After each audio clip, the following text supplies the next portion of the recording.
Yay! Finally got my package! Let's have 24 hours isolation of our package. Then we'll open it, and the next 24 hours we'll have it open. Yay! I got this from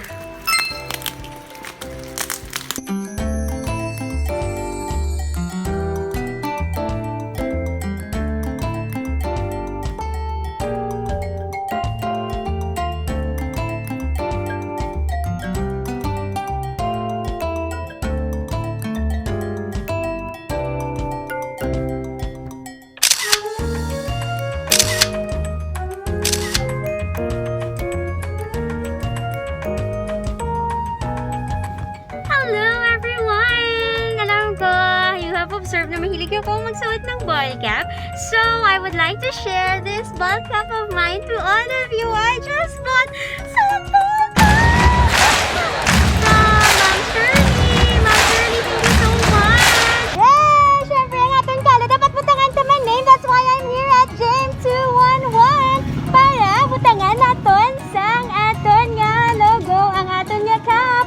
There you go. Hello, Casey and Carl. Look at that. Ang aton nga cap. Arena, ready na sa aton nga pag-embroider. Ini ang sample pa lang natin. Sample pa lang na ha. Hindi na muna ako nga. Siyempre, you know my name. Subscribe to my channel. Rubeinspired, Ilonggo vlogger. Ayun, diba? Kung gusto nila magpa-embroider, di sila pwede magkanto. Dahil lang kanto sa James 211 Digital Printing Press. Ayun. Malapit lang sa Lipunan. Malapit sa Lipunan. Thank you so much. Ibiling ko lang ni. And I'll pick it up pag finish na. Tapos I'll show you the final product. So I'll see you on... No, not on my next vlog, but on the next minute. Bye-bye!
Nga ako lagi ko yung sense of symmetry, man. Bakit? Yay! Ganda-ganda, diba? Kasi hindi natin kaya yung pag-straight ng mga patch batches. So I'm here at Gaisano. And kung gusto nyo magpatakot sa inyong mga batches, katula ka mo di sa yung embroidery.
Kung bago pa lang kamo diri, pindutang subscribe button, pati ka ang lingganay, kag hindi pagkalimdin. Rubeinspired!